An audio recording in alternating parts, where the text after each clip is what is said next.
Rebonjour. Rebonjour. Ils sont pas réveillés. Hein? Rebonjour. Nous passons au deuxième message de ce dimanche 27 juillet 2025. Maintenant, je vais dire des choses choquantes et scandaleuses pour ceux qui sont perdus, qui ne comprennent ni les Écritures, ni la puissance de Dieu, mais qui se comportent comme des païens. De quoi s'agit-il? Il est écrit dans la Bible par l'apôtre Paul qu'on ne doit pas aller au-delà de ce qui est écrit. Eh bien, je suis désolé, mais nous, à la manne fraîche, on va aller au-delà de ce qui est écrit. Parce qu'on s'en fout de ce qui est écrit. Il y a la mort dans ce qui est écrit. En nous, on veut la vie. Et la vie dans sa plénitude. Alors, nous sommes dans l'obligation de laisser ce qui est écrit pour aller vers ce qui n'est pas écrit. Et ça, c'est choquant pour les chrétiens baptistes de mission, les chrétiens pentecôtistes unis. C'est choquant pour les gens d'Argo-Dios-Obel, parce que eux, c'est la Bible ou rien. Pourtant, depuis 2002, nous nous efforçons de démontrer que la Bible n'est pas la parole de Dieu. C'est bon? Maintenant, on va lire Corinthiens 4, verset 6. Le thème c'est pourquoi la manne fraîche, nous pouvons et devons aller au-delà des Écritures. J'ai dit pouvons et devons. C'est pour nous une obligation d'aller au-delà de ce qui est écrit dans la Bible. Amen. Car nous-mêmes, en tant que parole de Dieu, nous sommes au-dessus de la Bible. Amen. Je suis une parole de Dieu, frère. Amen. Je suis une écriture faite chair. Amen. Je suis au-dessus de la Bible. Amen. Donc, je vous transporte vers mon royaume céleste, où se trouve la manne fraîche. La manne fraîche descend du ciel. Elle n'est pas d'un homme. Elle vient de Dieu. Elle est spirituelle. Elle est divine. Elle est surnaturelle. Donc on ne peut pas me dire de rester cramponné dans la Bible. La Bible, c'est la mort. La Bible tue. Et on va le prouver par la Bible elle-même. Et vous exhortez à aller toujours plus haut. Parce que vous êtes des aigles. L'aigle ne mange pas ce qui est couché. L'aigle mange la nourriture fraîche. Il ne mange pas le pain botio, mais il mange le pain vivant de chaque jour. Ça peut aller? Lisons 1 Corinthiens 4, verset 6. 1 Corinthiens 4, verset 6. C'est Paul qui parle. C'est à cause de vous, Oui. frères, Oui. que j'ai fait ces choses. Oui. Une application à ma personne. Oui. Et à celle d'Apollos. Oui. Afin que vous appreniez en nos personnes à ne pas aller au-delà de ce qui est écrit. De ce qui est écrit. Ce qu'il dit là, c'est pour les Corinthiens. C'est pas pour l'épouse ivoirienne. Parce que moi, je vous exhorte. Je vous exhorte par la compassion de Christ à aller au-delà de tout ce qui est écrit sur la terre. Que ce soit dans la Bible, dans les livres de géographie, de mathématiques, de médecine. Aller au-delà de tout ce qui est écrit sur la terre. Car la vraie parole vient du ciel. La vraie onction vient du ciel. Dieu lui-même vient du ciel. Il est devenu un seul homme. L'apôtre Paul, là, c'est un plaisanteur. Parce que Paul, là, il est allé au-delà des Écritures. Maintenant, pourquoi est-ce que nous, on ne va pas rester dans le message de Paul? Pourquoi nous devons et pouvons aller au-delà des Écritures? C'est parce que Paul lui-même dit, Paul a dit que la lettre tue. Paul, il dit, lettre là, ça tue. Et il dit, il ne faut pas aller au-delà. Donc lui, il n'est pas sérieux, il veut nous tuer. Mais nous, on est spirituel, on a vu dans son jeu. Paul dit, la lettre tue. Et il dit, il ne faut pas aller au-delà. Mais tu veux quoi finalement? Donc de rester dans la lettre pour mourir. Et toi, tu es dans les airs pour vivre. On ne va pas te laisser faire. C'est pourquoi Dieu envoie la manne fraîche pour restituer la vérité qui le tenait captive. À la manne fraîche, je le dis, je le répète, nous avons pour mission, pour devoir sacré, d'aller au-delà de tout ce qui est écrit sur terre. Amen. Disons 1 Corinthiens 3, pardon, 2 Corinthiens 3, verset 6. Lecture. 2 Corinthiens 3, oui. Verset 6. Oui. Il nous a aussi rendu capable d'être ministre de nouvelle alliance. Oui. Non de la lettre, mais de l'esprit. Oui. Car la lettre tue. La lettre tue. La lettre tue. La lettre tue. Mais l'esprit vivifie. Mais l'esprit vivifie. Amen. Alors l'apôtre Paul ne peut pas te dire de ne pas aller au-delà de ce qui te tue. Vous voyez que c'est un voyou, hein? C'est un voyou celui-ci. Il dit la lettre tue. Et puis il dit n'allez pas au-delà de la lettre. Mais non. Nous on va aller plus haut que ce qui tue. Amen. Parce que ce qui donne la vie est dans le hauteur. Dans la gloire céleste. C'est là qu'il faut aller pour rencontrer la vie éternelle. Amen. Et tu descends avec ça et puis tu partages ça à tes frères. Amen. La lettre tue. La Bible tue. Paul dit la Bible ça tue. La lettre tue.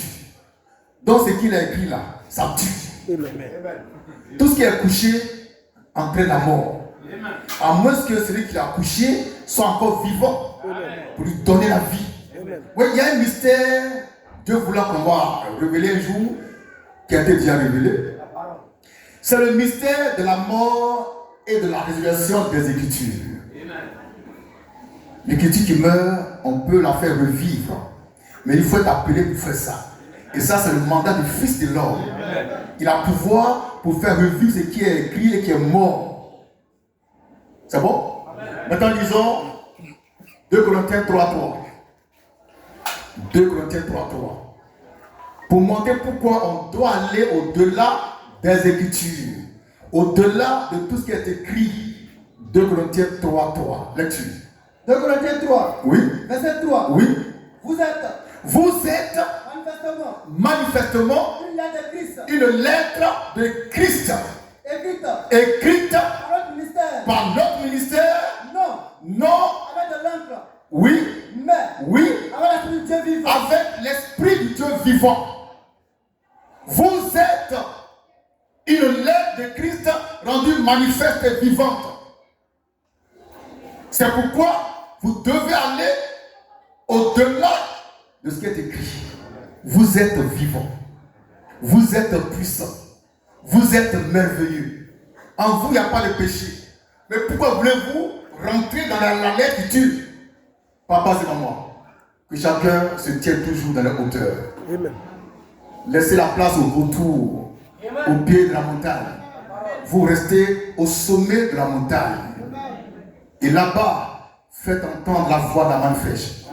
Dites aux hommes, aux femmes de ce temps, que Dieu nous dit d'aller au-delà des Écritures. Parce qu'elle tue. Il n'y a pas de vie dans les Écritures. Jésus le confirme dans Jean 5, 39 à 40. Jésus lui-même apporte la preuve irréfutable que la lettre tue. Et que c'est lui qui donne la vie éternelle. Lecture. Vous sondez les Écritures. Vous sondez les Écritures. Parce que vous pensez. Avoir en elle la vie éternelle. Avoir en elle la vie éternelle. Ce sont elles qui rendent témoignage de moi. Ce sont elles qui rendent témoignage de moi. Et vous ne voulez pas venir. Vous ne voulez pas venir à moi pour avoir la vie. C'est l'erreur que commettent tous les chrétiens du monde entier. Se focaliser sur la Bible. Sur les Écritures. Oh, Jésus dit, elles rendent témoignage de moi. Donc, elles ne sont pas Jésus-Christ. Je reprends, hein? J'explique. Jésus dit, les Écritures rendent témoignage de moi. Donc, elle ne peut pas être Jésus. Si moi je rends témoignage de Mike, je ne suis pas Mike. Je parle de Mike, je ne suis pas Mike. Donc le rôle de l'écriture, c'est de rendre témoignage de Jésus-Christ. Par conséquent, elles ne sont pas Jésus-Christ. Mais une fois que les Écritures t'ont montré qui est Jésus, eh bien tu les délaisses et tu vas à Jésus-Christ. C'est ce qui est logique. C'est ce qui est logique. C'est pourquoi s'approcher la Bible, c'est diabolique. La Bible rend témoignage de Jésus. D'accord? Maintenant que tu le sais, laisse la Bible, va à Jésus. Maintenant, dans la Bible, il y a des versets qui rendent témoignage de mort. Et là, ça sera sérieux. Alors, une fois que tu auras vu entendre ce témoignage me concernant, tu lèves ta Bible, tu viens en moi. Car c'est par moi que tu vas rentrer dans la vie éternelle. Tu ne peux pas rester dans ce qui rend témoignage de Dieu et puis avoir Dieu. Non, laisse-le et puis voir de l'avant. Donc la Bible, c'est comme un panneau indicateur. Comme l'a dit le précieux frère Branham. Autant du soir. Lui, c'est un panneau indicateur. Et puis il dit, allez à ce panneau indicateur. N'allez pas au-delà. Voilà un diable. Nous qui avons, nous qui conduisons, voilà, il y a des panneaux de signalisation. Voilà. Il y a un panneau ici. Le panneau dit, c'est pas stop. Donc tu marques l'arrêt. Stop. Et puis, la voiture passe, après il faut passer. Et quand tu passes, le panneau il est derrière toi. Quand tu vas devant, c'est comme ça la Bible. C'est un panneau qui indique le chemin, qui indique Christ, qui indique Jésus-Christ. Et quand ce panneau t'a dit, voici Jésus, laisse-le, va à Jésus. Amen. Mais il faut que les chrétiens disent, non, on préfère rester à la Bible, on ne sait jamais.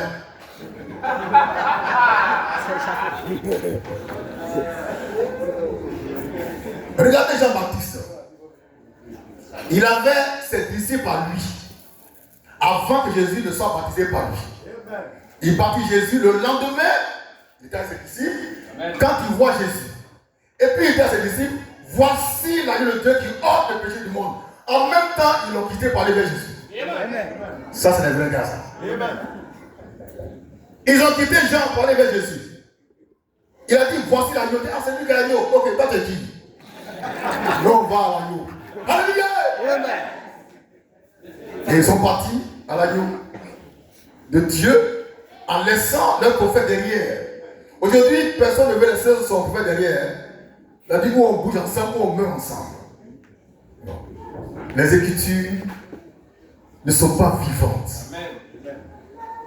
Elles ne donnent pas la vie éternelle. C'est Jésus qui donne la vie. Maintenant, ce Jésus-là, aujourd'hui, on ne peut pas le voir comme on le voyait autrefois. Alors, qu'est-ce qu'il va faire pour qu'on puisse le voir? Il va prendre un homme qui s'appelle Christ Moïse et faire de lui un Christ, un fils de l'homme, à qui il remettra les clés du royaume des cieux. Alors, cet homme que je suis, si tu crois en moi, tu crois en Jésus que tu ne vois pas. Car je suis devenu l'image visible de Christ l'invisible. Amen. Si tu comprends ça, c'est que tu es déjà à la porte du paradis. Amen. Amen. Vous suivez? Ce mystère-là, il faut le comprendre. Il faut le cerner. Il faut l'aimer et le garder dans son cœur précieusement et jalousement. Il ne faut pas que quelqu'un vienne enlever ça. C'est bon? Amen. Regardez Corneille. Il priait pourquoi? Il va aller au ciel. Il priait, il va sauver. Mais qu'est-ce que Dieu va faire? Dieu a vu dans le cœur de Corneille qu'il voulait être sauvé. Alors Dieu envoie un ange chez lui. Le passage, il faut le chercher, on lit. Il envoie un ange chez Corneille avec un message clair de sa part. Que dit le message? Envoie chercher Simon-Pierre, qui te dira les choses par lesquelles tu seras sauvé, toi et ta maison. La réponse à la question, enfin, quand moi je réfléchis, est-ce que Dieu ne s'est pas trompé quelque part? Est-ce que Dieu ne s'est pas trompé quelque part en envoyant qu'on ait fait un homme, alors que son fils Jésus, c'est lui qui est mort pour les péchés, c'est lui qui est le rédempteur, le sauveur, il est même Dieu péché. Alors comment Dieu peut envoyer un homme chercher Simon-Pierre alors que son fils Son précieux fils est là. Son sang a été répandu. Qui comprend ça? Jésus est là. Jésus est là même en pleine forme. Avec tout pouvoir. Et Dieu dit à l'ange, diaconé, d'aller chercher Simon-Pierre, qui n'était même pas dans la ville. Alors Dieu s'était trompé. Est-ce que Dieu s'est trompé? Et Corneille aussi, il envoie chercher Simon-Pierre. Laisse-lui. Il y avait à Césarée. Non, la partie dont j'ai parlé. Envoie chercher.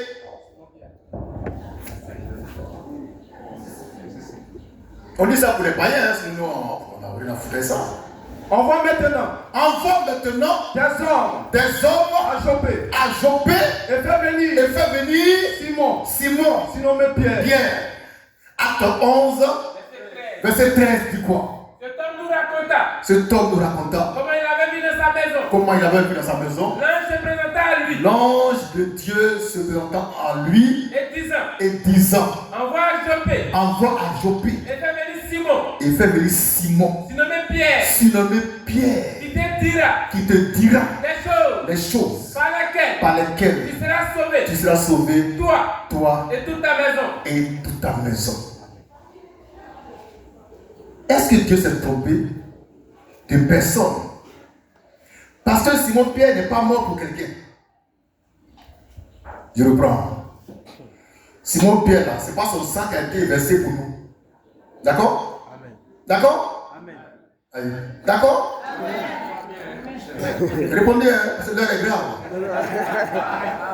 Simon-Pierre n'a pas été crucifié pour nous, ni pour connaître.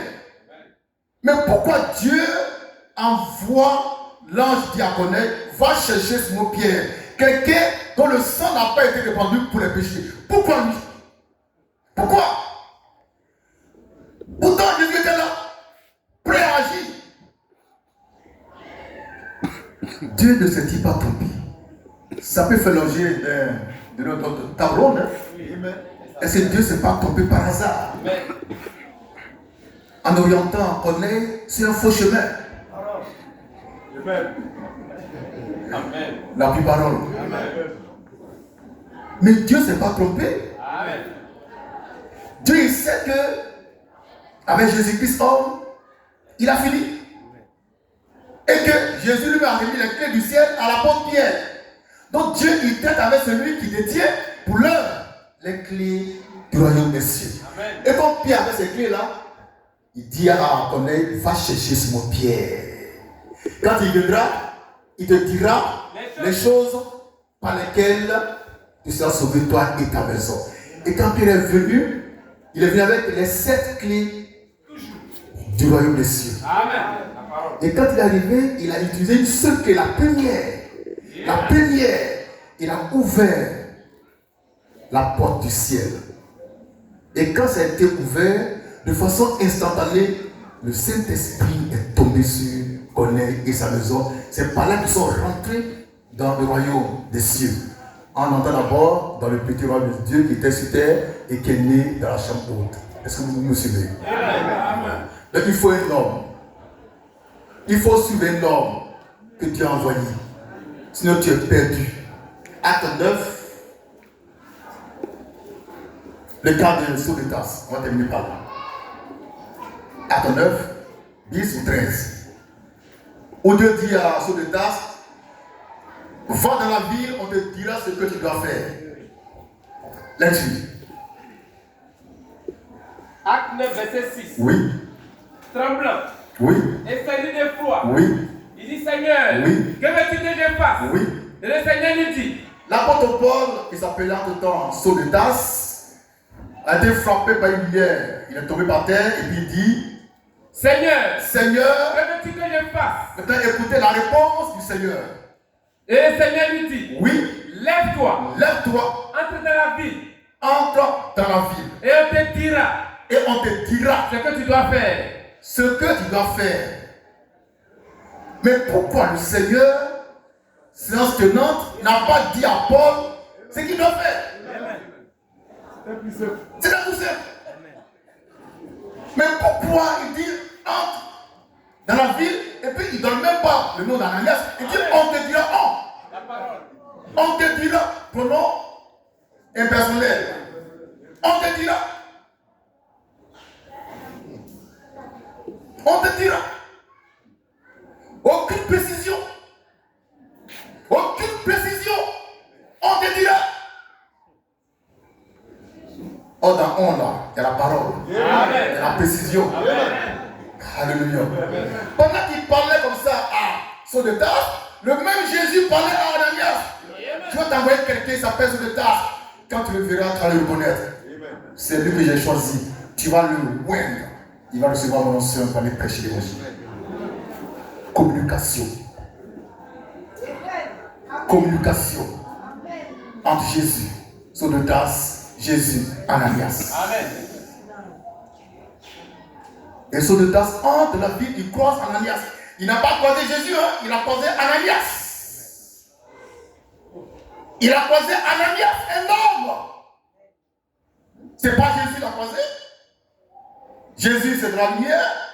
Mais il croise un homme fort de chair. Le salut là, c'est de la chair humaine. Sanctifié, purifié et ouais. Si tu as vu une lumière qui t'a parlé, tu es un bâtard. Viens ici me voir. Je suis le fils de l'homme. Viens ici me voir. Crois-moi. Tu veux pas de lumière. Il y en a qui voient des lampadaires. Ils voient des lampadaires. Ils voient les néons. Non, monsieur. La lumière de l'homme. Tu vois le lampadaire. On fait quoi le lampadaire? Mais c'est lampadaire, lumière façon rouge là. Ça ne t'aime même pas bien. C'est même pas bon lampadaire quand tu le vois. Bâtard là. Alléluia. La lumière c'est un homme. Je suis la lumière du monde.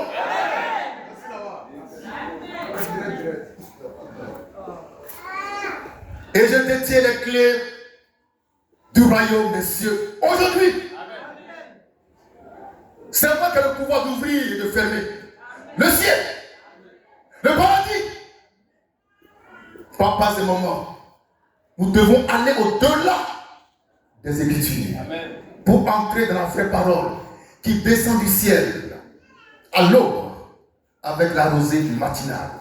Elle est recouverte de nuée et qu'elle descend vers les 6h, 7h avec l'effet des rayons solaires.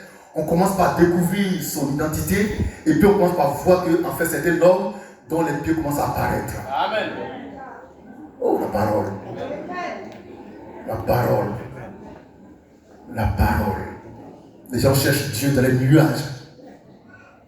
Tellement ils sont zinzins, des tétins spirituels. Cherche Dieu dans les nuages. Oh Dieu, puis tu les vois, oh Dieu. Ton Dieu il est où? Dans les nuages. Dieu est sur terre. Dans un homme. Le Fils de l'homme. Je détiens les clés, les 7 clés du royaume des cieux. C'est pourquoi il est important que tu écoutes ma voix, qui est la voix du Seigneur. Aurélie, Jean 5, 39, 40, on termine par là. J'espère que vous suivez la révélation et que tout va bien. Ne craignez rien. Ne criez rien. Prêchez la main fraîche. Vous êtes dans la victoire. Dans la vérité absolue. Jusqu'à présent, je n'ai pas encore vu quelqu'un qui va oser faire semblant de faire un débat avec moi. Je mourou ça longtemps. Dans un mourou spirituel. Oh, la parole.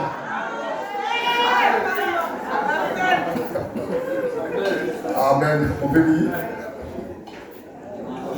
Vous sondez les Écritures. Vous sondez les Écritures. Parce que Vous pensez avoir en elle la vie vous pensez éternelle. avoir. Il dit vous pensez avoir. Vous pensez avoir en elle la vie éternelle. Ce sont elles Ils sont elles. qui rendent témoignage de moi. Oui. Et vous ne voulez pas venir à Ils ne moi veulent pas venir à moi. pour avoir la vie. Donc Jésus est clair. Il n'y a pas de vie dans les Écritures. La vie est en Christ. Une écriture rendue vivante. Aujourd'hui, la seule écriture que Dieu a rendue vivante s'appelle Christ Moïse. Je suis une lettre de Christ et je vis et je vous parle. J'ai fait de vous des lettres de Christ par le Saint-Esprit. Je vous aime. Je vous remercie.